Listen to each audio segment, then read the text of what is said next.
اور ایک بندے نے نہیں، کسی ایک امام حدیث نے نہیں کہا، بلکہ بہت سے ائمہ حدیث نے، محدثین نے اس کے بارے میں کیا فرمایا؟ حضرت امام احمد ابن حنبل، حضرت امام یحییٰ، حضرت امام داؤد یہ فرماتے ہیں کہ یہ ضعیف ہے، امام ترمذی فرماتے ہیں منکر الحدیث ہے، اور امام نسائی فرماتے ہیں متروک الحدیث ہے، امام جوزجانی فرماتے ہیں اس کا اعتبار نہیں، امام ابو حاتم فرماتے ہیں ضعیف الحدیث ہے، امام شعبہ فرماتے ہیں برا آدمی ہے، امام ابن سعد فرماتے ہیں وہ حدیث میں ضعیف تھا، ابو شیبہ، امام دار قطنی جن کی روایت کو قادیانی بیان کرتے ہیں بڑے زور شور سے، وہ فرماتے ہیں کہ یہ ضعیف ہے۔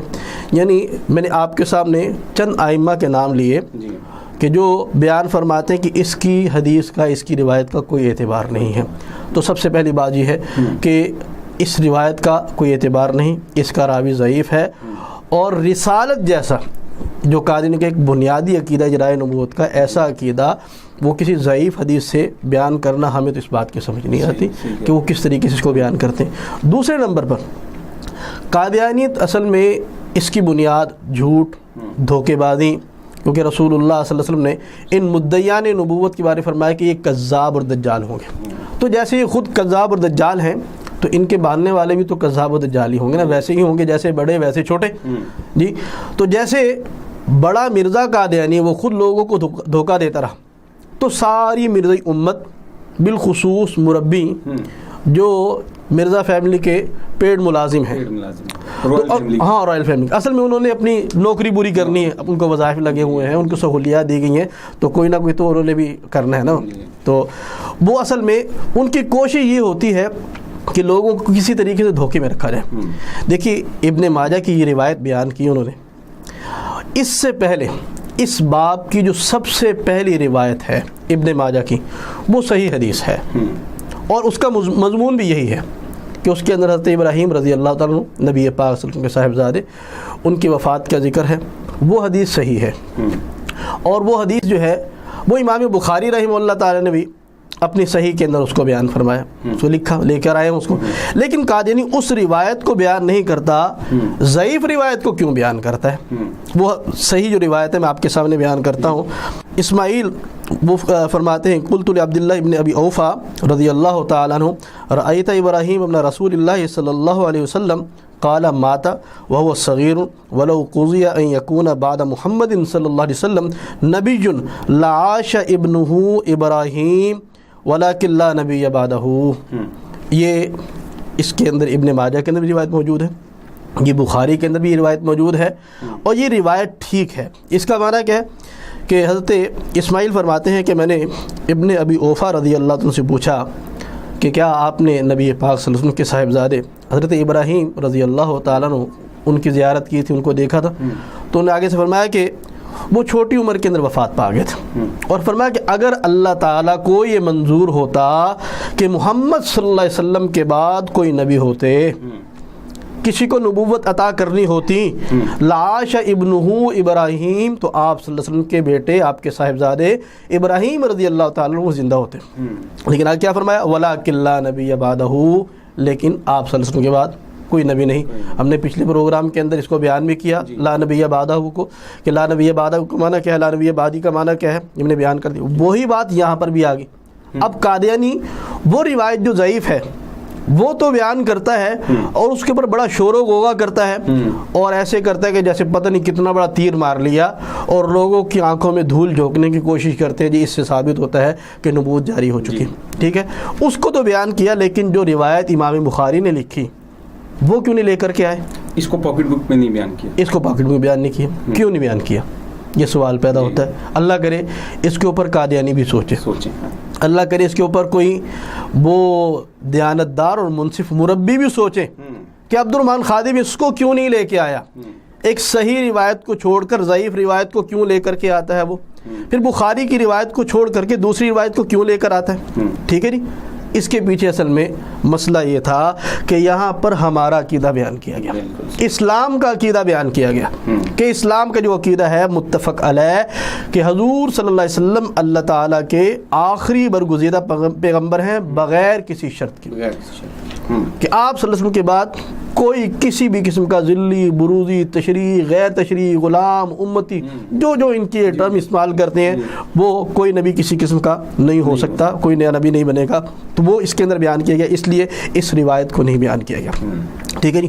یہ تو ہوگی دو باتیں کہ پہلا یہ جو روایت قادیانی بیان کرتے ہیں وہ ضعیف، نمبر دو صحیح روایت نہیں بیان کرتے. نمبر تین، اگر یہ روایت ٹھیک بھی ہو بالفرض والمحال، صحیح نہیں ہے، اگر یہ روایت ٹھیک بھی ہو پھر بھی قادیانی اس کو بیان نہیں کر سکتا. وہ یہ سوال رہتا ہوتا ہے، وہ قادیانی اس کو بیان نہیں کر سکتا. اس کی کیا وجہ ہے؟ کیونکہ ان کا مرزا قادیانی خود لکھ کر کے گیا ہے کہ کون سی حدیث کی کتاب اس کی حدیث لی جائے گی. اس نے کہا جی کہ بخاری و مسلم کے علاوہ جتنی روایات ہیں، بخاری و مسلم کے علاوہ جتنی کتابیں حدیث کی، انہوں نے کہا جی ان کتابوں کی حدیث اس وقت لی جائے گی جب کہ وہ بخاری و مسلم کے مطابق ہوں گے. اس کی شرط پہ ہوں گی؟ نہیں، شرط پہ نہیں ہوں گی، کہ انہوں نے اپنے اس کو درج کیا ہو، اس کے مخالف نہ ہو. اس کے مخالف نہ ہو. ٹھیک ہے جی. میں آپ کو پڑھ کے سناتا ہوں. یہ جی میرے پاس مرزا قادیانی کی کتاب ہے، یہ روحانی خزائن، جلد نمبر 10 اور صفحہ نمبر اس کا 60 ہے. اس میں کیا لکھا ہے جی؟ صحیح مسلم اس شرط سے وثوق کے لائق ہے کہ جب قرآن یا بخاری سے مخالف نہ ہو، اور بخاری میں صرف ایک شرط ہے کہ قرآن کے احکام اور نصوص صریحہ بینہ سے مخالف نہ ہو، اور دوسری کتب حدیث صرف اس صورت میں قبول کے لائق ہوں گے کہ قرآن اور بخاری اور مسلم کے متفق علیہ حدیث سے مخالف نہ ہوں. ٹھیک ہے. وہ کہہ رہے جی کہ دوسری جتنی روایات کسی بھی حدیث کی کتاب سے لی جائیں گی تو وہ اس وقت لی جائے گی کہ جب بخاری اور مسلم کے خلاف نہ ہو. اگر بخاری مسلم کے خلاف ہوں گی تو وہ حدیث نہیں لی جائے گی. اب یہ جو روایت میں نے بعد میں بیان کی، وہ پہلے والی روایت جو مرزائی بیان کرتے ہیں وہ روایت بخاری کے مخالف ہے، تو لہذا اس کو نہیں لیا جاتا.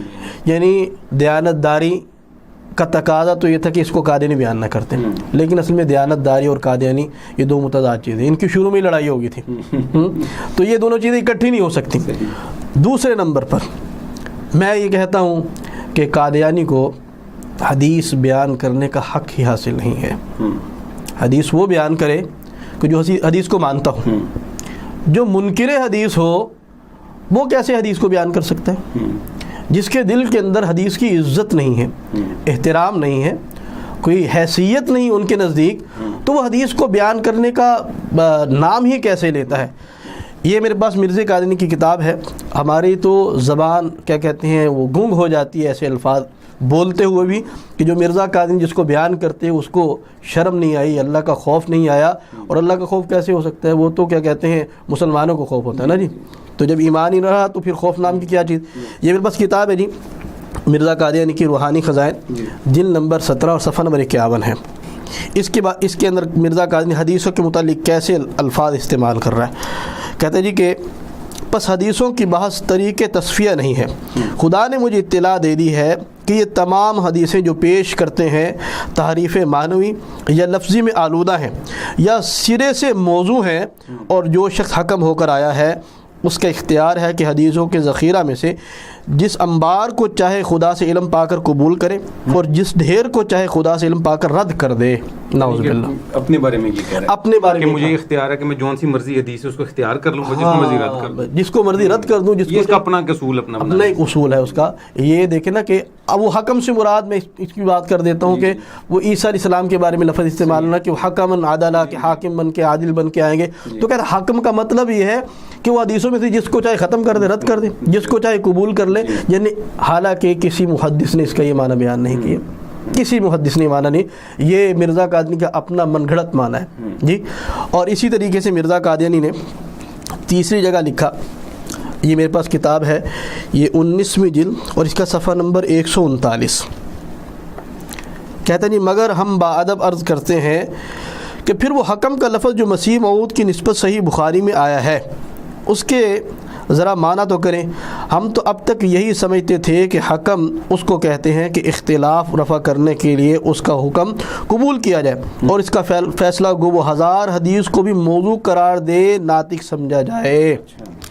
اب ائمہ محدثین میں سے کسی نے یہ اصول نہیں لکھا کہ جو عیسیٰ علیہ السلام حکم بن کر کے آئیں گے تو تو وہ نعوذ باللہ جس کو چاہے رد کر دیں، جس کو چاہے موضوع قرار دے دیں. موضوع ہونے کا تعلق جو ہے وہ راویوں کے اوپر ہوتا ہے، وہ حکم کے پاس نہیں ہے. ٹھیک ہے، اور وہاں پر جو حکم معنی بیان کیا گیا تو وہ ظاہری اعتبار سے ہے. اگر محدثین کی آپ تشریحات کو پڑھ لیں، تفسیر کو پڑھ لیں، تو اس کے اندر واضح طور پہ لکھا کہ اللہ تعالیٰ عیسیٰ علیہ السلام کو حاکم بنا کر کے بھیجیں گے. اب مرزا قادری ہے، وہ موج میں جو مرضی ہے ویسے ہی کر لے. ٹھیک ہے جی. تو میں یہ کہتا ہوں کہ قادیانی کو کم سے کم حدیث بیان کرنے کی اجازت نہیں ہے. اس کو یعنی کہ یہ بات کرنے سے پہلے کم سے کم اپنے گریبان کی طرف جھانک کر کے دیکھنا چاہیے، اور مرزا اپنے بانی کی طرف دیکھنا چاہیے کہ وہ حدیثوں کے بارے میں عقیدہ کیا رکھتا ہے. لیکن نبی پاک صلی اللہ علیہ وسلم نے ارشاد فرمایا اذا لم تستحی فاصنع ما شئت، کہ جب تیری غیرت کا جنازہ نکل جائے، جب تیری حیا ختم ہو جائے، حیا مر جائے، پھر جو چاہے مرضی کر لے. جی تو اصل میں مسئلہ یہ ہے. ٹھیک ہے جی. تو مرزائی کم سے کم جو ہے حدیث کو بیان نہیں کر سکتے. تو یہ ہو گیا تیسرا جواب اس کا. چوتھا جواب یہ ہے جی کہ یہاں پر حدیث پاک کے اندر اگر بالفرض والمحال یہ حدیث ٹھیک ہوتی، پہلی بار ٹھیک نہیں ہے. ٹھیک ہے، اگر یہ حدیث ٹھیک ہوتی تو اصل میں مجھے ان کے اوپر نا وہ بڑا افسوس بھی ہوتا ہے، ترس بھی آتا ہے، تعجب بھی ہوتا ہے، کہ پریشانی بھی ہوتی ہے، خاص طور پہ قادیانی عوام کے اوپر، کہ جن کے مربی وہ اتنے علم سے نابلد ہیں، تو عام لوگوں کا کیا حال ہوگا. کہ میری بہت سے مربیوں سے گفتگو ہوئی ہے، اور میں نے دیکھا کہ بیچاروں کو جو عربی ہے نا، عربی گرامر، اس کی شود بود بھی نہیں ہے بیچاروں کو، کہ ان کو پتہ ہی نہیں کہ عربیت کیا چیز ہے، اس کے قواعد کیا ہیں، اس کے قوانین کیا ہیں، اس کے ضوابط کیا ہے، کون سا لفظ کس لیے استعمال ہوتا ہے. وہ طوطے والا رٹا، وہ میں پاکٹ بک کو بس تیاری، ہاں وہ بھی زبانی یاد نہیں ہوتی، وہ ایسے زبانی نہیں یاد ہوتی، وہ پاکٹ بک پاس رکھی ہوتی ہے. جب آپ اس سے بھی سوال کرتا تو وہ کھول کے نا اس کو پڑھنا شروع کر دیتا ہے، اس میں جواب شروع کر دیتا ہے. اور پھر آپ کو پڑھ کے اس کو چاہے خود بھی نہ سمجھ آ رہی ہو، وہ آپ کو شبینہ سنانا شروع کر دے گا، پڑھتا رہے گا لمبی، وہ اتنا لمبا پڑھنا شروع کرے گا کہ جو سامنے والا بندہ ہوگا وہ بیچارہ تنگ آ جاتا ہے، یار بس کر دو، ختم کر دو، بند کر دو. تو اصل میں ان بیچاروں کو کچھ پتہ ہی نہیں ہوتا. تو جن کے بڑوں کا یہ حال ہوگا تو چھوٹوں کا کیا حال ہوگا. جی اصل میں یہاں پر لفظ لو استعمال کیا ہے. لفظ لو اس کا معنی ہوتا ہے اگر. ٹھیک ہے، اور یہ لفظ لو جو ہے کسی چیز کے محال ہونے کو بیان کرتا ہے. دوسرے نمبر پر کسی چیز کی فضیلت کے لیے استعمال کیا جاتا ہے. میں مثال سے عرض کرتا ہوں، اللہ پاک قرآن میں فرما رہے ہیں لو کان فیہما آلہۃ الا اللہ لفسدتا، اگر زمین و آسمان کے اندر اللہ کے علاوہ اور بھی الہ ہوتے تو اس کے اندر فساد برپا ہو جاتا. ٹھیک ہے، تو کیا مطلب کہ زمین و آسمان کے اندر اللہ کے علاوہ کوئی اور الہ نہیں ہو سکتا، یعنی یہ چیز کیا ہے، محال ہے، ناممکن ہے. ٹھیک، یا کسی کی اہمیت کو بیان کرنے کے لیے، جیسا کہ یہی اسی طرح کی حدیث حضرت عمر فاروق رضی اللہ عنہ کے بارے میں رسول اللہ صلی اللہ علیہ وسلم نے ارشاد فرمائی. آپ نے فرمایا لو کان بعدی نبی لکان عمر، اگر میرے بعد کسی کو نبوت ملنا ہوتی تو کس کو ملتی، عمر فاروق رضی. تو اگر اس لو عاشا ابراہیم لکان صدیق النبیہ، اس روایت سے امکان نبوت ثابت ہو چکا اور مرزے کی نبوت بھی ثابت ہو گئی. تو لو کانا بعدی نبی اللہ کانا عمر، کیا اس سے عمر فاروق رضی اللہ عنہ نبوت ثابت نہیں ہوتی؟ پھر تو ثابت ہونا چاہیے، ان کے لحاظ سے تو پھر ہونی چاہیے تھی یار. دیکھیں نا کہ کل کو مجھے تو یہ بات سمجھ نہیں آتی کہ وہ مرزے جیسے جو انگریزوں کا کھڑا کیا ہوا بندہ ہے، جس کے پلے کچھ نہیں، نہ علم ہے، نہ عمل ہے، نہ تقوی ہے، نہ ورع ہے، کوئی چیز اس کے پاس نہیں ہے، اور تم اس کو نبوت کے مقام پر کھڑا کر رہے ہو. اور عمر فاروق رضی اللہ عنہ جیسے جلیل القدر صحابی، جن کے بارے میں رسول اللہ صلی اللہ علیہ وسلم فرمایا کہ عمر تو جہاں سے چلتا ہے شیطان رستہ چھوڑ کے بھاگ جاتا ہے. کیسا تقوی عمر فاروق رضی، ان کو تو نبوت نہیں ملتی. اور یہ انگریزوں کا ٹاؤٹ جو خود کہتا ہے کہ میں انگریز کا خود کاشتہ پودا ہوں، اس کو نبوت مل جاتی. مجھے یہ سمجھ نہیں آتی یہ تقسیم کیسی ہے.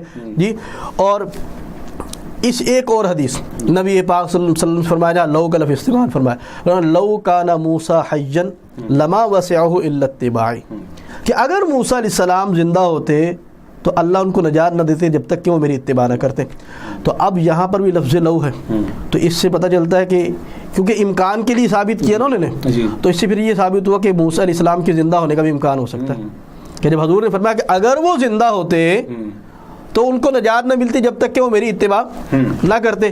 تو ثابت یہ ہوا کہ موسیٰ علیہ السلام کے زندہ ہونے کا بھی امکان ہے قادیانی عقیدہ کے مطابق، حالانکہ ایسی بات نہیں ہے. اصل میں یہاں پر مقصد یہ ہے اس حدیث کے اندر، یا عمر فاروق رضی اللہ عنہ کے بارے میں جو آپ صلی اللہ علیہ وسلم نے حدیث بیان فرمائی، لو کان بعدی نبی لکان عمر، اس سے بیان یہ کرنا مقصود ہے کہ عمر کی شان کیسی ہے رضی اللہ تعالیٰ عنہ. اور اسی طریقے سے جو اپنے صاحبزادہ کے لیے رسول اللہ صلی اللہ علیہ وسلم نے یہ بات ارشاد فرمائی کہ اگر وہ زندہ ہوتے لو عاشا لکان صدیق النبی، یا اگر وہ زندہ ہوتے تو اللہ کے سچے نبی، یا ان کا مقام اور مرتبہ بیان کرنا مقصد ہے، یہ اس سے مقصود ہے. ٹھیک ہے جی. تو اور اس کے علاوہ ہمیں تو کوئی اس کے اندر بات نظر کوئی نہیں آتی. ہاں البتہ قادیانی بہت دور کی کوڑی لے کر کے آتے ہیں اور عجیب، یعنی کہ اس پر ہنسی بھی آتی ہے. پاکٹ بک والے نے لکھی، اس نے کہا جی کہ یہ حدیث جو ہے اس کی صحت پر کوئی شک نہیں ہے. اچھا. کیونکہ یہ ابن ماجہ کے اندر ذکر ہے، ابن ماجہ کے اندر ذکر ہے، اور ابن ماجہ وہ صحاح ستہ میں سے ہے. تو اور اس کی بات کا خود رد مرزا قادری لکھ کے جا چکے ہیں، جیسا کہ میں نے آپ کو پہلے بیان کر دیا کہ وہ کہتا ہے جی کہ جو روایت بخاری اور مسلم کے مطابق نہیں ہوگی وہ صحیح نہیں ہے. اور یہ کہہ رہے چونکہ ابن ماجہ میں ہے تو اس لیے یہ روایت کیا ہے، صحیح ہے. اس کی علمیت کا بھی آپ کو اس سے اندازہ ہو جائے گا. اور اسی طرح اس نے لکھا جی کہ ملا علی قاری اور شہاب بیضاوی رحمہ اللہ تعالیٰ نے اس کے بارے میں فرمایا کہ یہ روایت ٹھیک ہے. ٹھیک ہے جی. تو اصل میں مسئلہ یہ ہے کہ ملا علی قاری رحمہ اللہ تعالیٰ اور شہاب بیضاوی یہ دونوں نقاد نہیں ہیں. نقاد کا مطلب یہ ہے کہ جرح و تعدیل کے اندر جو مقام میں نے دوسرے ائمہ حدیث کا بیان کیا وہ ان کا نہیں ہے. ٹھیک ہے. اور پھر ملا علی قادری کی ترتیب یہی ہے کہ وہ ایک چیز لے لیتے ہیں دوسری چیز نہیں لیتے. میں اپنے ناظرین کو ایک بات عرض کرنا چاہوں گا کہ یہ اصول اپنے ذہنوں کے اندر رکھیں کہ قادری جب کوئی عبارت پیش کرے، وہ آیت پیش کرتا ہے، وہ حدیث پیش کرتا ہے، کسی بزرگان دین میں سے کسی کا قول پیش کرتا ہے، تو خدا را اس سے فوٹو کاپی نہ لیں. وہ کیا کرتا ہے، وہ پاکٹ بک کی فوٹو کاپی کروا کے کہتا ہے یہ دیکھو لکھا ہوا ہے. وہ لکھا ہی تمہارا خود ہے. اصل کتاب لیں، اصل کتاب کو آگے اور پیچھے سے پڑھ لیں، آپ کو جواب وہیں سے مل جائے گا. اب جیسے اس نے روایت بیان کی ابن ماجہ کی، اگر آپ پیچھے سے پڑھ لیتے تو آپ کو صحیح روایت مل جاتی، لیکن اس کے اندر ڈھول کا پول کھل جاتا. تو اس لیے قادیانی وہ اس کو بیان نہیں کرتا. ٹھیک ہے جی. تو میں اپنے ناظرین سے گزارش کروں گا کہ جب بھی قادیانی بلکہ کوئی بھی باطل جب کوئی عبارت پیش کرتا ہے تو اس کا حل یہ ہوتا ہے کہ اس کو آگے پیچھے سے پڑھ لیں، آپ کو وہیں سے جواب مل جائے گا. ٹھیک ہے. اب ملا علی قاری رحمہ اللہ تعالیٰ جو میں نے کہا کہ ملا علی قاری نے ان کی تصدیق کی، اس کو صحیح کہا ہے، لیکن ملا علی قاری رحمہ اللہ کی دوسری عبارت نہیں پیش کی. وہ کیا لکھتے ہیں، وہ فرماتے ہیں لا یخفا ان الجرح مقدم علی التعدیل کما فی النخبۃ فلا يدفع تصحیح بعض المحدثین. وہ کہتے ہیں کہ جرح و تعدیل کی، جرح کہتے ہیں کہ کسی پر اعتراض وغیرہ کرنا، کسی کی صحت پر بات کرنا، اور تعدیل کسی کو کہنا کہ یہ ٹھیک ہے بندہ. ٹھیک ہے. تو وہ کہتے ہیں جرح و تعدیل کے اندر جو مقدم ہوگی وہ جرح ہوگی. اگر ایک بندے نے کسی کے بارے میں کہہ دیا کہ یہ ٹھیک ہے اور ایک بندے نے کہہ دیا، یہ چند لوگوں نے کہہ دیا یہ ٹھیک نہیں ہے، تو وہ کہتے ہیں کہ جرح کو لیا جائے گا، تعدیل کو نہیں لیا جائے گا. اب جس کے بارے میں بہت سے محدثین نے بات کی ہو اور ایک بندہ کہتا ہے ٹھیک ہے، تو کس کی بات کو لیا جائے گا؟ جو زیادہ کہہ رہے ہیں. یہ تو ایک سیدھی سی کھلی بات ہے.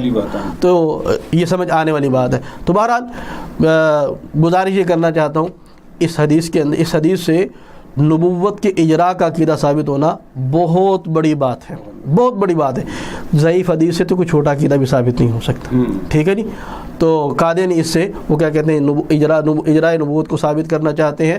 اس حدیث کی صحت ٹھیک نہیں ہے، اور اس سے اجراء نبوت قطعاً ثابت نہیں ہوتی، بلکہ دوسری احادیث سے یہ بات ثابت ہوتی ہے کہ آپ صلی اللہ علیہ وسلم پر نبوت ختم ہو چکی، جیسا کہ وہ ابن ماجہ ہی کی پہلی روایت ہے اور بخاری شریف کی روایات. اور اس کے علاوہ ہم نے بہت سی احادیث بیان کی پہلے بھی، جس کے سے بالکل واضح طور پہ ثابت ہوتا ہے کہ آپ صلی اللہ علیہ وسلم اللہ تعالیٰ کے آخری نبی ہیں.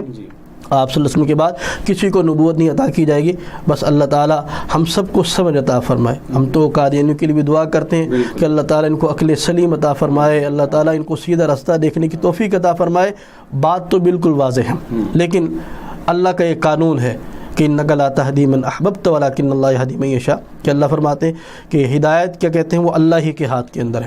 اور اللہ کے یہ قاعدہ ہے کہ ہدایت اللہ ان لوگوں کو دیتے ہیں جو طالب ہوتے ہیں، جو طالب نہیں ہوتے اللہ تعالیٰ ان کو ہدایت نہیں دیتے۔ ہدایت تو بہت بڑی چیز ہے، اللہ تعالیٰ کے خزانوں کے اندر سب سے قیمتی چیز جو ہے وہ ہدایت ہے، یہ طلب کے ساتھ ملتی ہے۔ بلکہ میں قادیانیوں سے بھی کہنا چاہتا ہوں کہ قادیانی صرف مرزا قادیانی کی کتابیں وہ خالی اس ذہنوں کے پڑھ لیں تو ان کو پتہ چلے گا، بالکل واضح ہو جائے گا کہ مرزا قادیانی کتنا بڑا گستاخ رسول تھا، یہ کتنا بڑا گستاخ خدا تھا، جو احادیث کے بارے میں، رسول اللہ صلی اللہ علیہ وسلم کی ذات پاک کے بارے میں، اللہ تعالیٰ کے بارے میں، اور اس کے علاوہ اکابرین امت بزرگان دین کے بارے میں ایسی گندی اور رف زبان استعمال کرتا ہے تو وہ بندہ شریف انسان نہیں ہو سکتا، چاہے جائے کہ تم اس کو مسیح اور مہدی اور نبی بنا کے بیٹھو۔ اللہ تعالیٰ ہم سب کو توفیق عطا فرمائے کہ ہم سیدھے راستے پر چلیں۔ آخر دعوانا الحمدللہ رب العالمین۔ جی شاہ صاحب کا بہت شکریہ ہمارے پروگرام میں تشریف لائے۔ ناظرین یہ تھا آج کا ہمارا پروگرام، امید ہے کہ آپ کو پسند آیا ہوگا۔